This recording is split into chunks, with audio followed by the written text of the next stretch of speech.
സംസ്ഥാന സ്കൂൾ കലോത്സവത്തിനുള്ള സ്വർണ്ണക്കപ്പിന് ഉജ്ജ്വല സ്വീകരണം നൽകി. Kayamkulam government boys higher secondary സ്കൂളിലേക്കാണ് വിദ്യാർത്ഥികളുടെ അകമ്പടിയോടെ സ്വർണ്ണക്കപ്പെത്തിയത്. ചടങ്ങിൽ ഹെഡ്മാസ്റ്റർ ശശി കന്നിക്കാവിൽ സ്വാഗതം ആശംസിച്ചു. മുനിസിപ്പൽ കൗൺസിലർമാരായ Pramila Baburaj, Nazir, DO in charge Reena, AEO Madhu C, PTA പ്രസിഡന്റുമാരായ Biju Madhavan, Mujeeb MK, Kayamkulam BPC Bindumol V, അധ്യാപക സംഘടനാ പ്രതിനിധികളായ PD Joshi, TJ Ajith, VS Anilkumar, T മുനീർമോൻ തുടങ്ങിയവർ ആശംസകൾ നേർന്നു.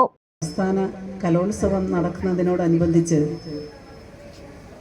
കാസർഗോഡ് നിന്നും 64ാമത് സംസ്ഥാന കലോത്സവം, കാസർഗോഡ് നിന്നും യാത്ര തിരിച്ച 117.5 പവൻ്റെ സ്വർണ്ണക്കപ്പുമായി നമ്മുടെ ദൈവത്തിൻ്റെ സ്വന്തം നാട് എന്നറിയപ്പെടുന്ന കൊച്ചു കേരളത്തിൻ്റെ വിവിധ ജില്ലകളിൽ കൂടി പ്രയാണം നടത്തി നമ്മുടെ കായംകുളം പട്ടണത്തിൽ ഇന്ന് എത്തിച്ചേർന്നിരിക്കുകയാണ്. നമ്മളുടെ ഈ ബോയ്സ് ഹയർ സെക്കൻഡറി സ്കൂൾ.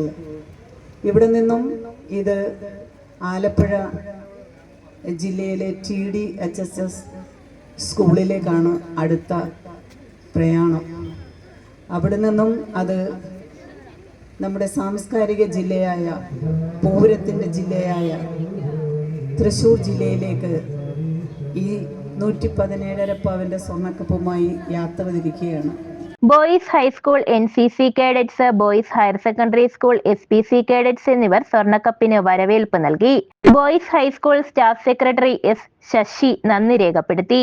സംസ്ഥാന സ്കൂൾ കലോത്സവത്തിന്റെ സ്വർണ്ണക്കപ്പ് വിവിധ ജില്ലകളിലൂടെയുള്ള ഘോഷയാത്രാ പര്യടനത്തിനു ശേഷം തൃശൂർ നഗരം ചുറ്റി പ്രധാന വേദിയിലെത്തും. ജനുവരി 14 രാവിലെ 9 മണിക്കാണ് മുഖ്യമന്ത്രി പിണറായി വിജയൻ കലോത്സവം ഉദ്ഘാടനം ചെയ്യുന്നത്. News bureau, Kayamkulam.